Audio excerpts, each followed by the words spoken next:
दोस्तों, अयोध्या में प्रकट हुए साक्षात लव और कुश। कलयुग में ऐसा चमत्कार देखकर सबके होश उड़ गए। प्राण प्रतिष्ठा से पूर्व अयोध्या में कई बड़े चमत्कार हो चुके हैं, जिसमें गिद्धों का दिखना, भालुओं का दिखना, बंदरों के झुंडों का दिखना, जमीन में से मां सरयू नदी का प्रकट होना शामिल है। लेकिन इस चमत्कार को अभी तक का सबसे बड़ा चमत्कार कहा जा रहा है, जिसके पीछे की सच्चाई जानकर आपके पैरों तले जमीन खिसक जाएगी। आखिर क्या है पूरी सच्चाई? क्या सच में लव और कुश अपने धाम नगरी अयोध्या 22 जनवरी से पहले ही आ गए?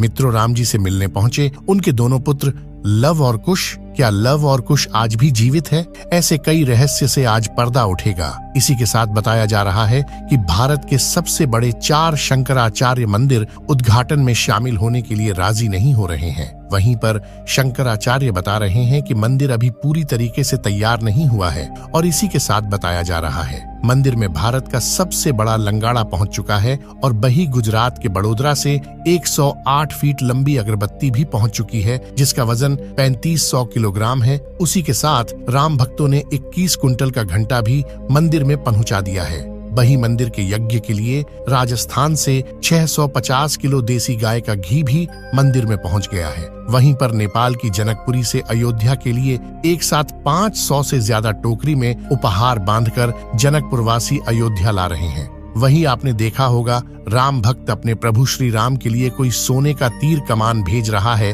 तो कोई खड़ाऊ, तो कोई वस्त्र भेज रहे हैं। आज की इसी वीडियो में शुरुआत करने से पहले, अगर आप एक सच्चे सनातनी हिंदू है और राम मंदिर बनने से बेहद खुश है, तो इस वीडियो को लाइक करें और कमेंट बॉक्स में जय श्री राम जरूर लिखें। अयोध्या में राम मंदिर की प्राण प्रतिष्ठा की तैयारी जोर शोर से चल रही है। 22 जनवरी 2024 को राम लल्ला को गर्भगृह में स्थापित किया जाएगा। हर राम भक्त को इस दिन का लंबे समय से इंतजार था। अयोध्या में 22 जनवरी से लेकर 25 मार्च तक कई खास कार्यक्रमों का आयोजन किया जाएगा। इस बीच मंदिर के गर्भगृह के निर्माण का काम 24 घंटे चल रहा है। 22 जनवरी को राम मंदिर में राम लल्ला की प्राण प्रतिष्ठा होने वाली है। किसी भी मंदिर में की जाने वाली भगवान की मूर्ति की प्राण प्रतिष्ठा का बहुत महत्व होता है।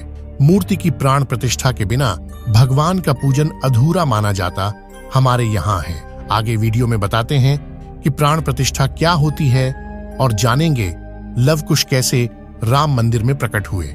सनातन धर्म में किसी भी मूर्ति की प्राण प्रतिष्ठा बहुत महत्वपूर्ण मानी जाती है। प्राण प्रतिष्ठा मूर्ति स्थापना के समय किया जाता है। किसी भी मूर्ति की स्थापना के समय उस प्रतिमा रूप को जीवित करने की विधि प्राण प्रतिष्ठा कहलाती है।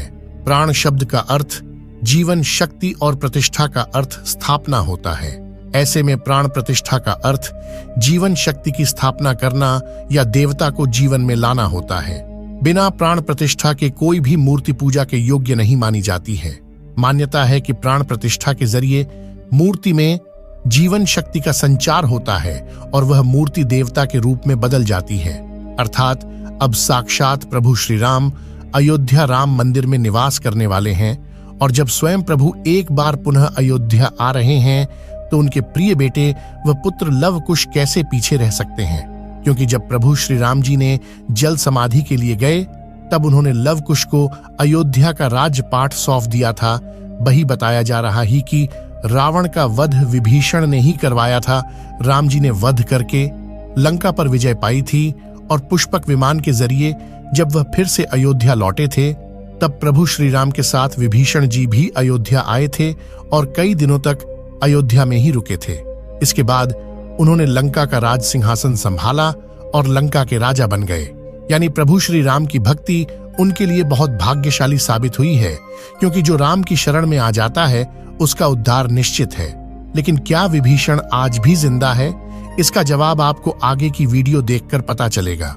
हिंदू धर्म की पौराणिक कथाओं के अनुसार माना जाता है कि 8 महान विभूतियां आज भी सशरीर जीवित हैं, जिनमें से कुछ रामायण काल के हैं तो कुछ महाभारत काल के, तथा कुछ विभूतियां उससे भी पहले के काल से आज तक जीवित हैं। पौराणिक मान्यता के अनुसार विभीषण, अश्वत्थामा, बलि, वेदव्यास, हनुमान जी, कृपाचार्य, भगवान परशुराम और मार्कंडेय ऋषि चिरंजीवियों में शामिल हैं। चिरंजीवी का अर्थ होता है जो सृष्टि के अंत तक जीवित रहे और जिसकी उम्र भी न बढ़े। और विभीषण भी इन्हीं चिरंजीवियों में से एक है जो आज भी इस धरती पर मौजूद है और अनंत काल तक जीवित रहेंगे। लेकिन यह वरदान आखिर उन्हें किसने दिया, यह बड़ा जानने का विषय है। भगवान राम के अनन्य भक्त विभीषण बाल्यकाल से ही धर्मपरायण रहे। वह अपने बड़े भाई रावण के धर्म विरुद्ध कार्यों का विरोध भी करते थे। उन्होंने लंका युद्ध में भी धर्म का पालन करते हुए भगवान राम का साथ दिया। इसलिए प्रभु श्री राम ने उन्हें सृष्टि के अंत तक अजर अमर रहने का वरदान दिया। जब कलयुग का अंत होगा, उस समय भगवान विष्णु एक बार फिर से अवतार लेंगे, जिसका नाम कल्कि होगा। तब ये 8 चिरंजीवी भगवान कल्कि का साथ देंगे और फिर से सतयुग की स्थापना करेंगे। इसका मतलब यही निकलता है कि विभीषण आज भी जीवित है। लेकिन आखिर प्राण प्रतिष्ठा से पहले उन्हें राम मंदिर में उन्हें कब और कैसे देखा गया? आगे वीडियो में जो घटना हम आपको बताने वाले, उसे सुनकर आपके होश उड़ जाएंगे। ये घटना 11 जनवरी रात्रि 12 बजे की रोजाना की तरह सभी मजदूर राम मंदिर के गर्भगृह का कार्य करके अपने तंबू में विश्राम कर रहे थे। तभी मजदूरों को मंदिर के अंदर से प्रभु श्री राम के नाम जाप की ध्वनि सुनाई दी। अभी किसी भी अन्य व्यक्ति को रात्रि के समय राम मंदिर में घुसने की अभी अनुमति नहीं है। तब उन्हें ऐसा लगा कि शायद किसी आसपास के मंदिर द्वारा उन्हें ध्वनि सुनाई दे रही होगी, तो सभी मजदूर रात्रि में वापस सो गए। लेकिन सुभाष नाम के एक मजदूर को लगातार यह बात खटक रही थी। उसे वह आवाज राम मंदिर से ही आती प्रतीत हो रही थी, तो उसके मन में जानने की उत्सुकता हुई। आखिर इतनी रात्रि को राम मंदिर के अंदर राम नाम का जाप कौन कर रहा है? उसने अपने साथियों को उठाना चाहा, लेकिन सभी गहरी नींद में थे। तब सुभाष अकेले ही राम मंदिर परिसर में पहुंचा। वे काफी महीनों से राम मंदिर के निर्माण कार्य का हिस्सा था। उसे राम मंदिर का एक एक दरवाजा, एक एक कोना अच्छी तरह से पता था। जब उसने राम मंदिर के गर्भगृह में झांक कर देखा, तो वहां पर एक बहुत ही दिव्य पुरुष, जिनके अंदर से काफी तेज प्रकट हो रहा था। वे अपने हाथों में माला लिए राम नाम का जाप कर रहे थे। ऐसा लग रहा था मानो वे काफी दिव्य पुरुष हो और किसी पौराणिक समय से आए हों। उनके बैठने का तरीका और उनका अंदाज राजाओं की तरह मालूम पड़ रहा था। सुभाष यह नजारा देखकर दंग रह गया। इसके बाद सुरेश अपने साथी मजदूरों के पास गया और उन्हें यह सारी सच्चाई बताई। और जब सब मिलकर राम मंदिर गर्भगृह तक पहुंचे, तो सभी के होश उड़ गए, क्योंकि वह दिव्य व्यक्ति वहां से गायब हो चुके थे। क्योंकि रात्रि का समय चल रहा था, तो सभी लोग सुभाष की बातों को भ्रम समझ रहे थे और कोई भी उसकी बात को मानने को तैयार नहीं था। लेकिन सुभाष जानता था उसने जो देखा है वह बहुत बड़ा चमत्कार है। लेकिन उसके मन में एक ही सवाल था कि रात्रि 12 बजे राम मंदिर में राम नाम का जाप करते हैं, वह दिव्य पुरुष आखिर थे कौन? क्योंकि आज के समय में किसी भी पुरुष के अंदर इतना तेज नहीं हो सकता। उनका संबंध पौराणिक काल से ही हो सकता है। और अगर रामायण काल की बात करें, तो 2 ही शख्सियत हैं जिनके होने का दावा आज भी कलयुग में कहा जाता है। पहले हैं हनुमान जी और दूसरे हैं विभीषण। तो पूरी संभावना यही है कि सुभाष ने राम मंदिर में रात्रि के समय जिस महापुरुष को देखा था, वह राजा विभीषण हो सकते हैं, क्योंकि वह आज भी धरती पर जीवित है और 8 चिरंजीवियों में से एक है। ऐसे दिव्य मौके पर राम मंदिर में कई चमत्कार लगातार हो रहे हैं, जहां कहीं दिव्य शक्तियां भी राम भगवान के स्वागत के लिए अयोध्या आ पहुंची है। राम मंदिर के उद्घाटन की तैयारी अब अंतिम चरण में है।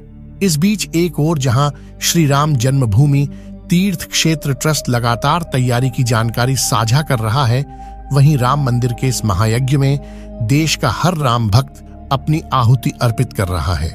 आने वाली 22 तारीख के मौके पर कई संत महात्मा और जिन भक्तों ने राम मंदिर के लिए संघर्ष किया, वो सभी अयोध्या पहुंचेंगे। न केवल 22 जनवरी को, बल्कि 12 जनवरी से ही मेहमानों का अयोध्या जाने का सिलसिला शुरू हो जाएगा।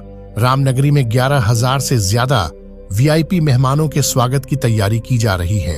एक समय था जब यहीं अयोध्या में रामलला टेंट में विराजमान थे। आज पक्का घर सिर्फ रामलला को ही नहीं, बल्कि पक्का घर देश के 4 करोड़ गरीबों को भी मिला है। रामायण के समय में अयोध्या को स्वर्ग कहा जाता था। देवता इस स्वर्णिम नगरी कहते थे, क्योंकि यह नगर चारों तरफ से हर प्रकार की सुविधा से युक्त था। लेकिन जब मुगल आक्रांताओं ने भारत पर आक्रमण किया तो पूरे अयोध्या नगर को उजाड़ कर रख दिया। मंदिर के ध्वस्त होने के बाद कई सालों तक यह भूमि वीरान रही और किसी भी हिंदू सनातनी को इस क्षेत्र में आने की अनुमति तक नहीं थी। लेकिन पुनः प्रभु श्री राम जी की कृपा हुई। यहाँ श्री राम का भव्य मंदिर बनने के बाद यहाँ आने वाले लोगों की संख्या में बहुत बड़ी वृद्धि होगी। इसे ध्यान में रखते हुए सरकार ने अयोध्या में हजारों करोड़ रुपए के विकास कार्य किया है।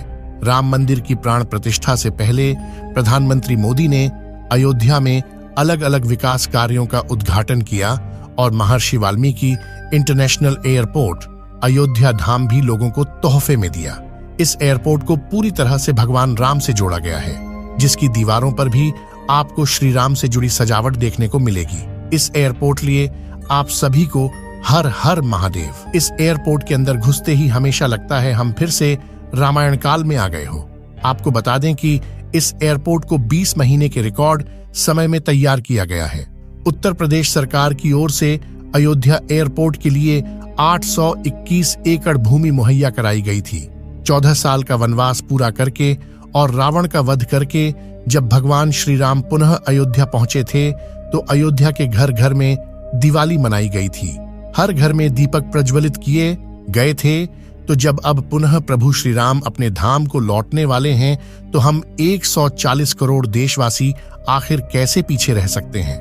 अयोध्या में विवादित स्थल पर 500 साल बाद प्रभु श्री राम के मंदिर निर्माण और श्री राम लल्ला की स्थापना के जश्न में 22 जनवरी को सिर्फ देश ही नहीं बल्कि पूरी दुनिया दिवाली की रोशनी से जगमग होगी। अयोध्या से पीएम मोदी ने देश के सभी 140 करोड़ लोगों से 22 जनवरी के दिन अपने घरों को श्री राम ज्योति नामक दीपक की रोशनी से अपने घरों को जगमग करने का आह्वान किया है। प्रधानमंत्री ने लोगों से हाथ जोड़कर यह प्रार्थना की है कि सभी देशवासी प्रभु श्री राम लल्ला की अयोध्या वापसी के जश्न में अपने अपने घरों को दिए से जगमग कर दें। यानी पूरे देश में इस बार 22 जनवरी को ऊर्जा, आशा, आकांक्षा और उम्मीद व जोश से भरपूर एक नई दिवाली देखने को मिलेगी। ये दिवाली सिर्फ देश ही नहीं बल्कि दुनिया के उन तमाम देशों में भी मनाई जाएगी जहां भारतीय लोग बसे हैं। इसी बीच अब राम मंदिर प्राण प्रतिष्ठा से पहले राम लल्ला के भक्तों के लिए एक और बड़ी खुशखबरी है। दरअसल अब राम लल्ला के गर्भगृह का मुख्य द्वार सोने से बनाया गया है, जो मंदिर के मुख्य द्वार के तौर पर स्थापित कर दिया गया है। राम मंदिर में सोने के दरवाजे की कुछ खासियत भी है। बता दें कि राम लल्ला के गर्भगृह में लगाए गए सोने के दरवाजे पर खूबसूरत नक्काशी की गई है। मंदिर के भूतल पर ऐसे 14 दरवाजे लगने वाले हैं। लेकिन दोस्तों, जब हम राम मंदिर को बनता हुआ देखते हैं तो हमें बड़ा गर्व होता है कि हम राम मंदिर को अपनी आंखों से बनता हुआ देख रहे हैं। हमें उस स्थान पर राम मंदिर के अंदर जाने का मौका भी मिलने वाला है। लेकिन एक समय ऐसा भी था जब यहाँ पर हजारों कारसेवकों ने इस मंदिर के निर्माण के लिए अपने प्राणों का बलिदान दे दिया था। 1528 ईस्वी में श्री राम मंदिर को बाबर के आदेश से उसके सेनापति मीर बाकी ने गिराकर वहां एक मस्जिद बना दी। इसके बाद से हिंदू समाज एक दिन भी चुप नहीं बैठा। वह लगातार इस स्थान को पाने के लिए संघर्ष करता रहा। 23 दिसंबर 1939 को हिंदुओं ने वहां रामलला की मूर्ति स्थापित कर पूजन एवं अखंड कीर्तन शुरू कर दिया। विश्व हिंदू परिषद द्वारा इस विषय को अपने हाथ में लेने से पूर्व तक 76 बार श्री राम जन्मभूमि मुक्त कराने के प्रयास किए हिंदुओं ने किए, जिसमें देश के हर भाग से हजारों नर नारियों का बलिदान हुआ, पर पूर्ण सफलता उन्हें कभी नहीं मिल पाई। 2 नवंबर 1990 को तत्कालीन मुख्यमंत्री मुलायम सिंह यादव की सरकार में कारसेवकों पर पुलिस ने बर्बरतापूर्वक गोलियां चलाई थीं, जो कि सच में एक निंदनीय घटना है। उस समय अयोध्या के वासुदेव गुप्त, राजेंद्र धरकार, रमेश पांडे और कोलकाता के दोनों कोठारी बंधुओं सहित अनेक कारसेवक इसमें शहीद हो गए थे। नीचे कमेंट बॉक्स में आप इन्हें श्रद्धांजलि जरूर दें। लेकिन दोस्तों, कहते हैं जो सच होता है वो स्प्रिंग की तरह होता है, उसे जितना दबाया जाए वह उतना ही तेज गति के साथ ऊपर आता है। 9 नवंबर 2019 का दिन सुनहरे अक्षरों में दर्ज किया गया जब सुप्रीम कोर्ट की 5 जजों वाली बेंच ने ऐतिहासिक फैसला सुनाया और विवादित जमीन हिंदू पक्ष को मिली और अब 22 जनवरी 2024 को भव्य राम मंदिर के अंदर रामलाल की प्राण प्रतिष्ठा होने वाली है। इस प्राण प्रतिष्ठा के भव्य समारोह में देश विदेश की 11,000 हस्तियों का आमंत्रण दिया गया है। लेकिन दोस्तों, कुछ राजनीतिक दलों ने राम मंदिर के इस भव्य समारोह में आने का न्योता ठुकरा दिया है। इसके संदर्भ में देशवासियों का कहना है कि दुनिया में देवता और राक्षस दोनों प्रकार के लोग रहते हैं। देवता मंदिर में प्रवेश कर सकते हैं, लेकिन राक्षस मंदिर के अंदर नहीं जाते। जो राजनीतिक दल मंदिर के प्राण प्रतिष्ठा में आने से मना कर रहे हैं, उन्हें इन्हें राक्षसों के साथ जोड़कर देखना गलत नहीं होगा। जल्द ही राम मंदिर आम जनता के लिए भी खोल दिया जाएगा। राम मंदिर की भव्यता, लोगों के मन में राम मंदिर को लेकर के उत्साह और साथ ही साथ अयोध्या शहर का विस्तार उन सभी बलिदानों की आत्मा को शांति प्रदान करेगा और देश के प्रगति में भी जरूर सहयोग करेगा। हम दोस्तों आशा करते हैं कि आज की वीडियो के माध्यम से आप राम मंदिर को और उसके इतिहास को करीब से जान पाए होंगे। सभी हमेशा करते। आज की वीडियो आपको पसंद आई होगी, लाइक जरूर करें और कमेंट बॉक्स में सभी कार सेवकों के बलिदान के प्रति आप श्रद्धांजलि जरूर दें। साथ ही साथ कमेंट बॉक्स में कुछ सेकुलर हिंदुओं के लिए अपनी राय जरूर रखें, जिन्होंने राम मंदिर प्राण प्रतिष्ठा समारोह में आने का न्योता ठुकरा दिया है। आज की जानकारी अगर आपको पसंद आई है तो वीडियो लाइक करें और चैनल को सब्सक्राइब कर लो। हमारी तरफ से आप सभी को जय श्री राम।